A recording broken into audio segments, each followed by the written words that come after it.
doanya, saya mau berangkat ke Timur Leste, tapi saya takut. Apa kata guru? Ambil kertas, ditulislah di pojok kertas Allah, di pojok satu lagi Muhammad, terus dirobek, dibagi dua. Saya pegang Allah, kamu pegang Muhammad ya. Bergetar dia ngambil kertas itu, karena si kiai nulisnya dengan penuh kesyahduan, keyakinan. Jadi orang yang kenal Allah, jika dia nulis, tulisannya bercahaya, bercahaya di hati seseorang. Apa kata sang guru? Nak, pernahkah Nabi Muhammad merasa jauh dari Allah? Enggak pernah. Pernahkah seorang Muhammad berpisah dari Allah? Enggak pernah. Yaudah, ini kau ambil tulisan Muhammad, saya pegang Allah. Berangkat. Apa kata dia? Detik itu rasa takutku hilang. Dan sampai selesai dia nggak pernah ada rasa takut. Tapi nanti Bapak jangan minta begitu ke saya ya. Bawa ini dong tulisan, nggak laku. Paling-paling saya robek-robek semua ntar tulisannya. Ya. Itu kan untuk orang yang sedang panik. Yang penting itu sebenarnya bukan tulisannya, tapi kalam-kalam yang tadi. Allah dan Muhammad berpisah nggak? Enggak. Nabi Muhammad selalu bersama dengan Allah. Dah, kamu pegang nama Nabi Muhammad, ingat-ingat cinta Rasulullah, Allah tidak berpisah darimu. Ya, nggak akan berpisah dari engkau. Nah, ini dia.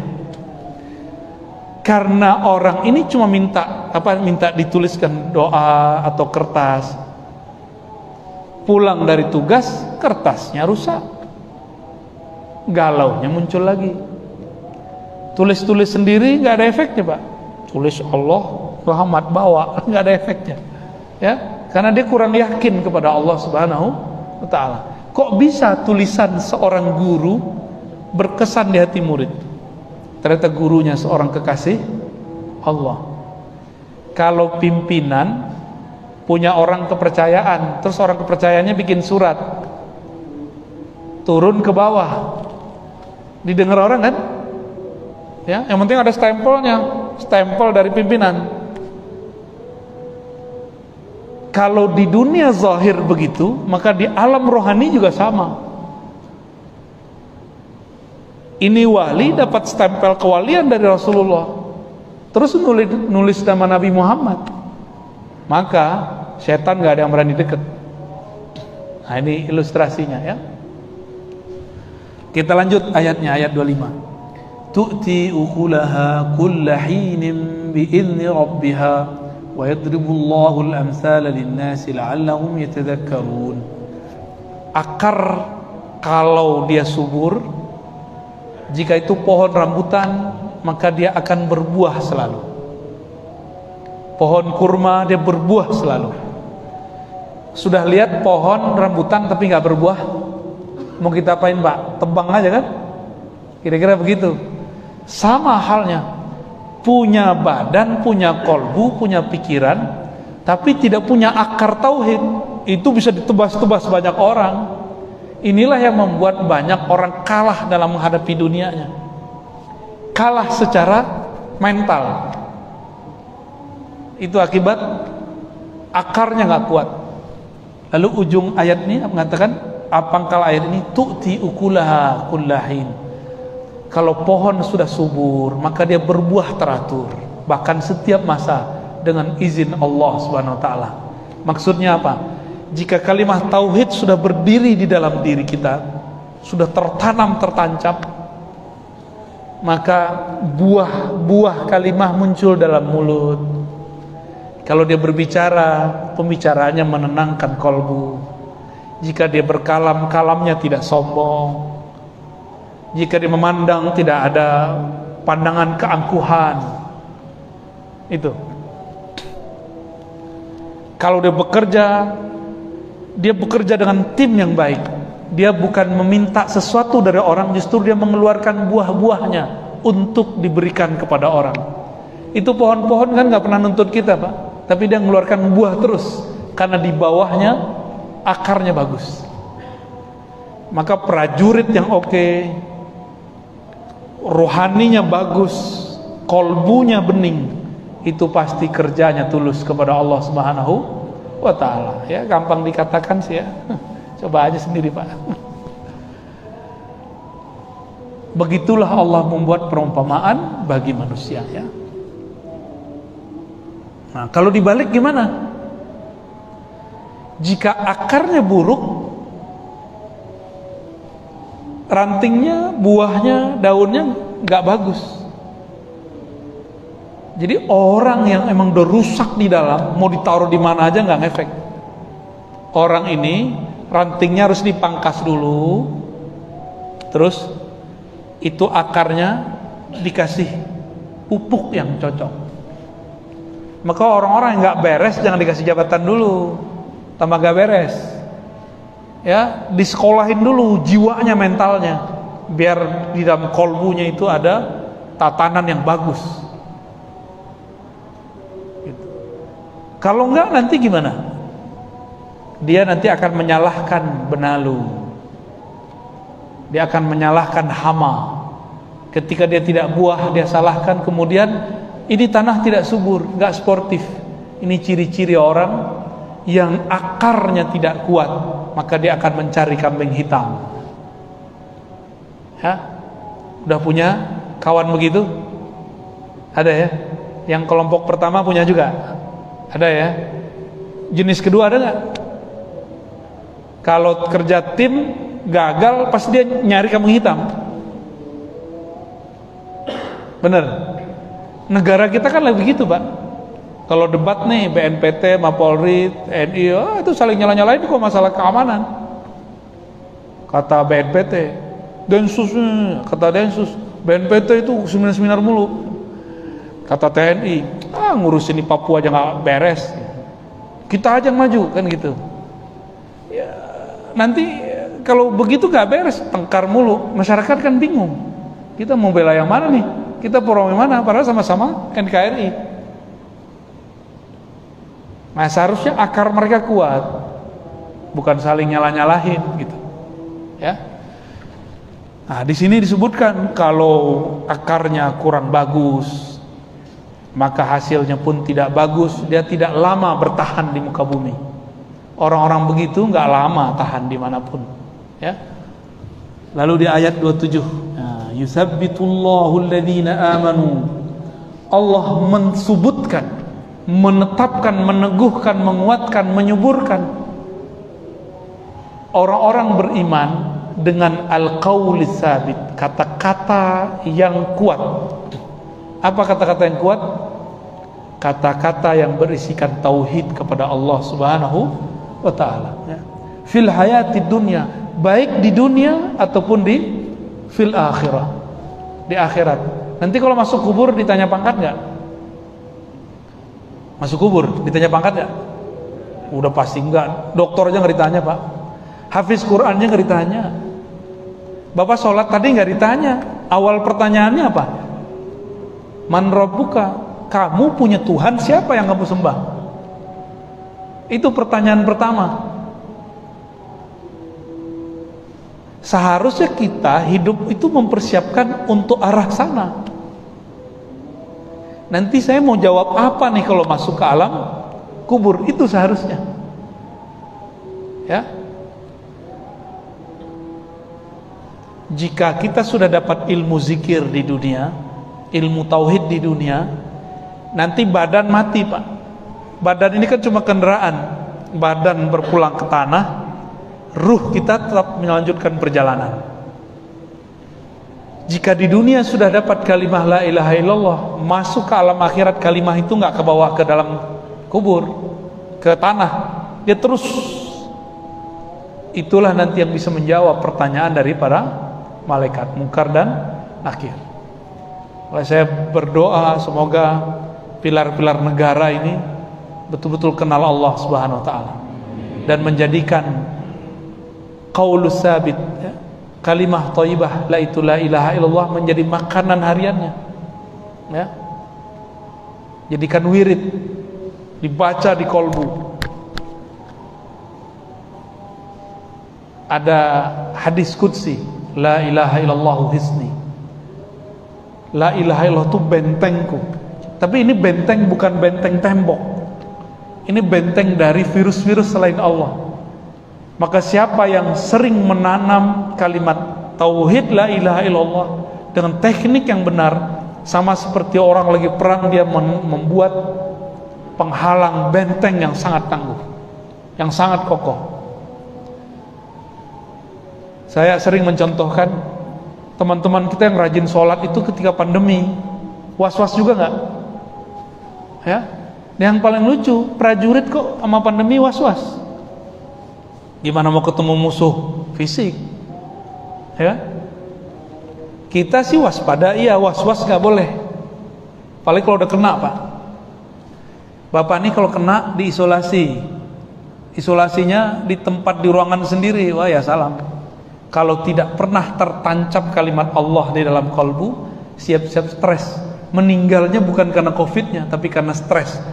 Kalau dokter bilang komorbid itu jantung, gula, apa gitu. Kalau bagi saya, komorbid terparah itu stres. Kenapa dia stres? Dia tertekan. Ketika ditekan, dia nggak tahu cara keluar dari tekanan atau tidak bisa melawan tekanan itu. Cara menghabisi tekanan itu cuma la ilaha. Lalu apa sebenarnya makna la ilaha illallah? Nah, ini oleh-olehnya.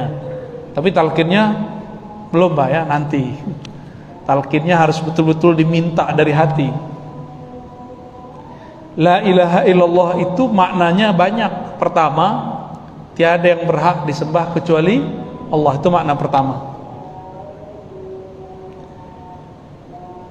Dalam membaca ini ada dua jenis hamba, satu munafik, satu mukmin. Yang munafik lain di mulut, lain di hati. Mulutnya baca la ilaha illallah, qalbunya melayang-layang. Itu munafik itu namanya. Maka supaya kita gak munafik, baca la ilaha illallah, maknai tiada yang aku sembah kecuali Allah. Tapi kalimat ini garing. Coba aja Pak, garing itu pasti.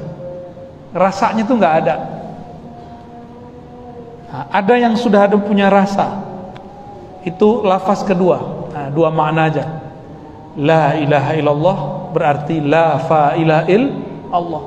Tiada yang berbuat, yang berkuasa, yang mengatur alam semesta kecuali Allah.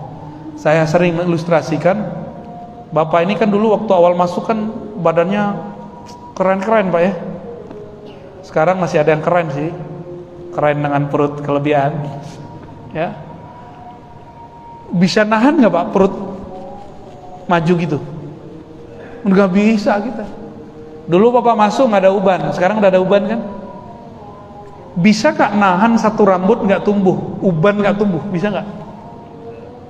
Jadi setinggi-tinggi pangkat Bapak ini tetap nggak bisa nahan satu uban.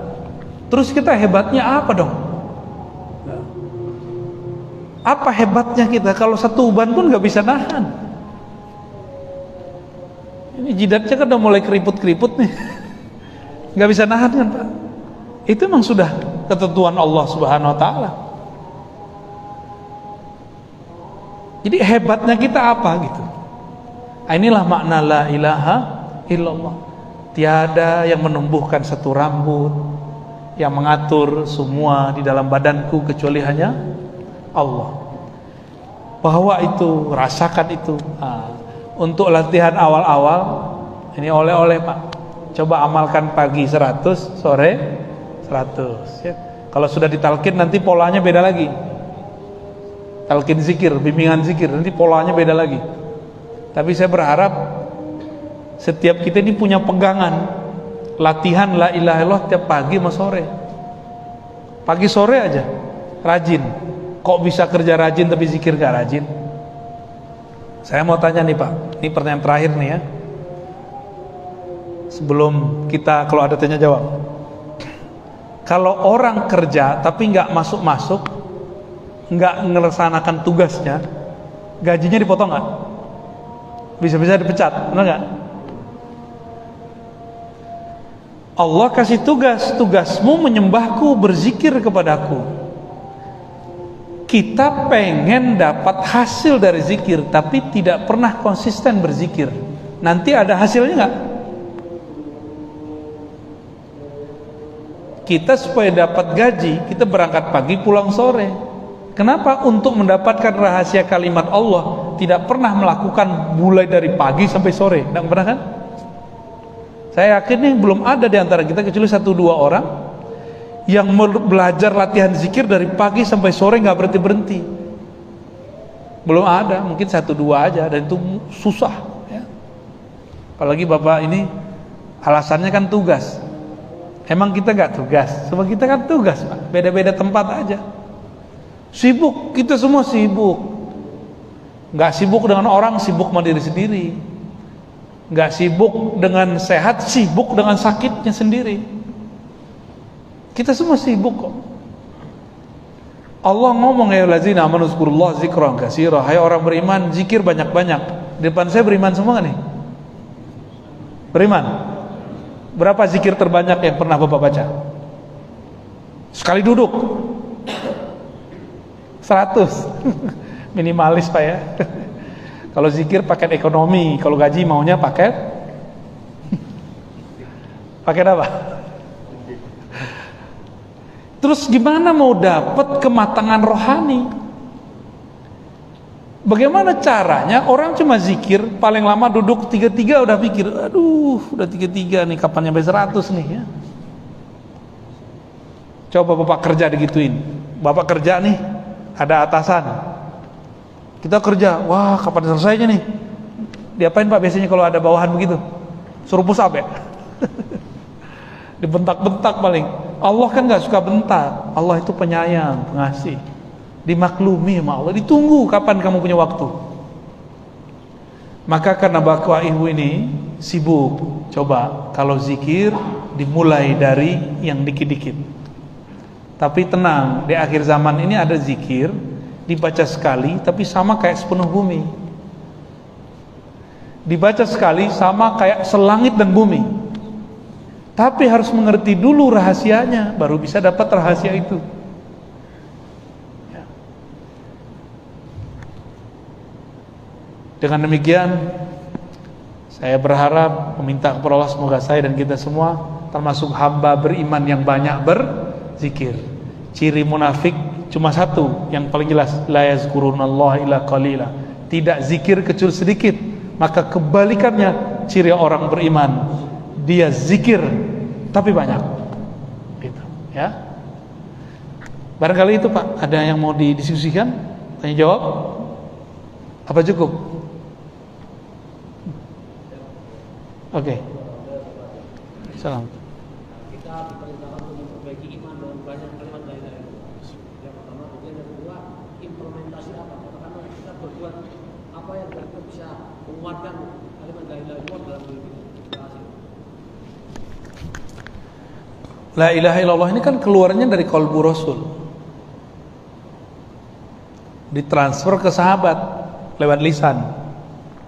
Maka di zaman Rasulullah, Nabi mengatakan qulu la ilaha illallah tuflihun. Katakanlah la ilaha illallah, kalian akan menang. Ini keluar lagi rame-rame. Tapi untuk orang-orang spesial seperti Sayyidina Ali, Sayyidina Ali ini orang cerdas. Pengen dekat kepada Allah tapi cara paling gampang. Gak pengen cara-cara berat. Kalau suruh puasa Daud kan repot Pak. Saya mau puasa Daud. Sayyidina Ali datang ke Nabi nanya, wahai Rasulullah, tunjukkan aku, bimbinglah aku cara mendekat kepada Allah tapi cepat, nggak ribet, nggak muter-muter, nggak kebanyakan wirid. Kan nggak mau kan kebanyakan wirid kan? Pada sok sibuk semua. Tapi sedikit dia melejit, kalau dibaca sedikit di sisi Allah banyak. Ini permintaan Sayyidina Ali. Beliau berjasa memberikan pertanyaan itu kepada Rasulullah untuk kita semua. Apa kata Nabi? Oh mudah Ali, engkau berzikir kepada Allah sebanyak-banyaknya. Ya mohon maaf nih, antazkurullaha zikran katsiran, engkau banyak zikir. Sayyidina Ali ngomong, ya Rasulullah, kalau itu saya juga tahu, yang enggak saya tahu.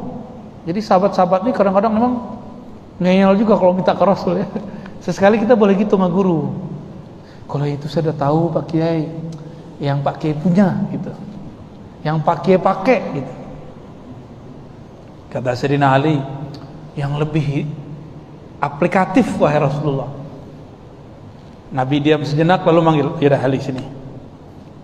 Ini teknik. Nah, teknik ini cuma dalam talqin, tapi saya ceritakan aja. Pejamkan matamu, ikuti aku. Maka Nabi membacakan kalimat la ilaha illallah 3 kali, Sayyidina Ali ikut membacanya 3 kali. Ini yang baca Rasulullah loh. Saya mau kasih perbandingan, ini kan 3 kali, diikutin 3 kali. Mau ngasih perbandingan, ada orang udah menghunuskan pedang kepada Rasulullah, menghunuskan pedang Pak. Terus orang itu bilang, siapa yang menjagamu dari pedangku? Jawaban Nabi apa? Allah. Langsung dia kemudian yang tadinya kenceng agak lemas. Siapa? Allah. Hampir lepas. Siapa? Yang ketiga dibaca Allah, orangnya pingsan. Pingsan langsung Pak. Tapi pingsannya kayak orang kena tabok, sadar lagi, habis jatuh bangun lagi. Habis itu dia pegang tangan Nabi, dia syahadat. Saksikan aku bersyahadat kepada engkau. Jadi Nabi kalau baca nama Allah udah sama kayak pedang. Nabi kalau baca nama Allah udah sama kayak tembakan. Allah des gitu langsung. Kalimah ini cuma Allah sekali. Ke Sayyidina Ali dikasih la ilaha illallah, lebih dahsyat lagi 3 kali. Maka Sayyidina Ali itu pendekar, jawara, panglima yang tak terkalahkan di medan juang. Siapa yang perang dengan Ali pasti menang. Sayyidina Ali itu. Kenapa? Masuk energi la ilaha illallah di dalam dirinya. Inilah yang membuat Sayyidina Ali ini dikenal oleh kalangan orang debus, ilmu mereka dari Sayyidina Ali. Loh, kapan Sayyidina Ali ngajarin debus? Beliau itu hanya bersama dengan Allah yang Maha Sakti. Ali mah nggak debus. Buktinya waktu perang dulu pernah beliau luka, ketancep di punggungnya itu 3 panah. Pernah terjadi. Maksudnya gimana? Sayyidina Ali meminta kepada ahlinya, yaitu Rasulullah, kedahsyatan kalimat la ilaha illallah. Jadi harus diminta ke ahlinya Pak. Diminta, dipelajari. Ilmu ini nggak ada di pesantren, kecuali pesantren yang mengajarkan talqin zikir. Nggak ada di kampus IAIN. Walaupun di antara bapak ini ada perwira dari sarjana, mungkin SAG kali ya, sarjana alam gaib. Itu nggak dipelajari di kampus. Saya kan di kampus dari S1 sampai S3, nggak dipelajari kok. Yang dipelajari cuma teori, prakteknya nggak ada. Ya samalah kayak orang latihan perang, tapi belajarnya cuma di kelas, nggak pernah masuk ke hutan, nggak pernah ketemu musuh. Oh kalau ada perang, dia komentarnya kenceng, pas ketemu musuh ciut. Ya, sama lah kira-kira begitu. Itu kelompok munafik begitu Pak. Ya. Dan sekarang kelompok munafik itu banyak. Gitu Pak ya. Jadi minta ke ahlinya. Jangan minta ke salah orang. Ada lagi? Oke. Okay.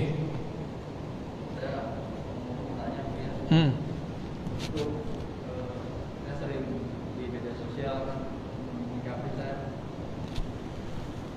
menanyakan, kolbu adalah tempat yang paling setan pun tidak akan masuk dengan dia. Nah, pertanda zikir la ilaha illallah tersebut, kalau misalkan seseorang cinta sama Allah pasti akan bilang seperti itu menjadi. Oke. Nah, bagaimana pertandanya seseorang tersebut sudah merasakan zikir la ilaha illallah terhadap dirinya itu? Baik. Wah, ini langsung nohok nih ya. Langsung nyodok Pak ya. Betul, ini mukadimah yang bagus. Kolbu, ini kajian kitab Awarif namanya. Mungkin Bapak ikut nonton. Kolbu itu tidak pernah bisa dimasuki oleh syaitan. Ini hebatnya kolbu. Tapi kolbu bisa dimasuki oleh dunia dan wanita dan tahta. Plus harta, udah gitu. Oh, itu bisa masuk Pak. Setan gak bisa masuk. Maka setan itu mesti meracuni si wanita di kolbu kita, meracuni harta ya di kolbu kita, dan dia meracuni tahta itu. Ini kemudian 3 ini yang sudah diracuni sama dia, yang akan merusak kolbu. Dia nggak pernah bisa masuk, karena kolbu itu adalah singgasana Allah, dan Allah tidak izinkan syaitan untuk masuk ke dalamnya. Dulu sebelum Nabi Adam dicipta, iblis itu minta izin kepada Allah, ya Rabb, izin dong mau menguasai kolbu manusia. Marahlah Allah dalam hadis qudsi. Allah mengatakan, al-kibriya uridai, yang boleh sombong itu cuma aku, kamu tidak boleh sombong. Mau coba-coba nguasain kolbu hambaku, itu tempat aku memandang, tempat aku bersemayam, kira-kira begitu. Bersemayam jangan diartikan Allah menempati ya. Allah itu kalau mandang ke kolbu. Apa ciri-cirinya? Kalimah sudah masuk ke dalam kolbu. Kira-kira gini Pak, Bapak punya anak, Bapak pengen anaknya pinter. Sederhana aja gini, kalau saya sebagai guru, saya senang sekali anak saya kalau hafal Quran atau baca-baca kitab. Kita intiplah dia lagi baca Quran, ternyata dia hafal Quran tanpa melihat, dan hafalannya banyak. Saya girang, padahal saya ngintip. Atau Bapak ini senang seorang perempuan, kan sekarang ada aplikasi cara melihat orang yang mengunjungi akunmu.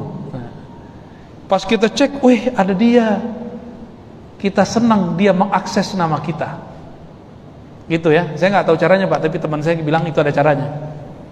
Bener Cung? Aman Cung, Muhammad Ramdhani. Ntar lagi Ramadan. Ketika saya senang nama saya di search sama orang, akun saya dikunjungi orang, Allah itu punya akun di kolbu.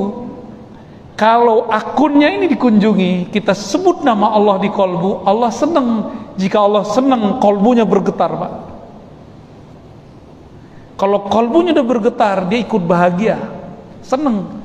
Badan kita ini kenapa sakit-sakitan? Karena kurang gerak. Kolbu kalau kurang bergerak dengan kalimah Allah, dia juga sakit-sakitan. Maka gerakkan kolbu dengan nama Allah. Itulah makna ayat surat Al-Anfal ayat 2. Iza zukirallah wajilat qulubu. Jika disebut nama Allah, kolbu bergerak, bergetar. Ustadz nggak tahu zikir kolbu, keras hatinya. Kiai nggak ngerti zikir kolbu, jadi ustadz yang sangat kasar. Jadi saya kalau mendetek orang ceramah itu gampang aja. Apa yang dia ceramahkan, bagaimana cara dia menyampaikan. Kalam yang sama disampaikan orang berbeda, lain loh keluarnya. Benar nggak? Karena memang gelas yang isinya air bening keluarnya bening, isinya kopi keluarnya hitam. Nggak bisa dibuat-buat, mau dipoles pakai serban kayak tasbih 1000 kali panjangnya, tapi di kolbunya nggak ada nama Allah Rahman Rahim, nggak akan pernah keluar kata kasih sayang. Nyari lawan mulu, ya. Kira-kira gitu Pak ya, nyambung, dapat analognya. Seneng namanya dicari-cari sama seorang perempuan yang kita suka. Begitu juga Allah senang kalau namanya di search di sini. Ini kabar gembiranya. Smartphone yang kita punya itu sebenarnya adalah replika dari kolbu. Sayangnya kita bisa main smartphone tapi nggak bisa memainkan kolbu. Kalau Bapak bisa main handphone, Bapak bisa nelpon orang kan? Kalau bisa main kolbu, kita bisa nelpon hati orang Pak. Telepati kalau orang dulu namanya. Dulu cuma terjadi ibu kalau dia sayang sama anaknya, dia tahu anaknya sakit, anaknya tabrakan, lu ngerti ibu. Karena ibu ini punya koneksi kepada kolbu anak. Kenapa ibu punya koneksi? Karena ada rasa sayang. Yang punya koneksi mesti ada sayang dan cinta. Maka sering-sering kirim Fatihah kepada guru, kepada kekasih. Bapak ini kan sebagian jauh dari istri dan anak, bacain Fatihah untuk istri dan anak. Karena tugas ya, untuk mengabdi ke negara. Kalau mengabdi ini bukan bagian dari ibadah, udah berapa tahun nih buang-buang umur, ya nggak? Maka Bapak ini harus menjadikan ngabdi ke negara bagian dari ibadah. Itu udah sama kayak saya sholat 1000 sehari, Pak. Bapak masuk kerja sehari, saya sholat mulu gak berhenti, itu sama. Tapi niatnya harus karena ingin menjaga negeri ini. Ya dipotong-potong dikit tunjangannya karena pandemi, ya ridho-ridho aja lah ya. Tapi saya dengar nih belum ada potongan ya. Oh, di banyak kantor sudah banyak, Pak, dipotong. Paling pangkas-pangkas program paling ya. Kita ridho aja kepada Allah, karena ini ibadah. Ibadah ini kan suka-suka Allah. Kalau giliran senang ya senang, kita syukur. Kalau enggak ya kita sabar. Yang paling enak itu bukan syukur dan sabar. Sabar kita enggak kuat lama-lama. Yang paling enak itu ikhlas dan ridho. Tulus saja kepada Allah. Sabar kepada yang Dia kasih. Munculkan rasa tulus. Hilang bebannya, Pak. Bapak kerja nih diperintah sama atasan, sabar, beban. Tapi kalau tulus saya terima dengan kondisi saya hari ini, langsung kerjanya bahagia itu. Ya, tugas-tugasnya akan dikerjakan dengan penuh senang hati. Sholat kenal Allah, beda dengan sholat gak kenal Allah. Seperti bapak ini dulu mau ketemuan dengan cewek cantik, karena udah kenal dia, janjian, semangat, apa aja disiapin, kalau perlu datang sebelum jamnya. Udah datang, dia telat 5 menit, rasanya 5 jam. Kamu kok lama sih gitu ya? Karena menunggu itu memang gak enak, Pak ya. Coba dulu masa-masa naik angkot, masih ingat gak? Naik angkot samping kita udah jual,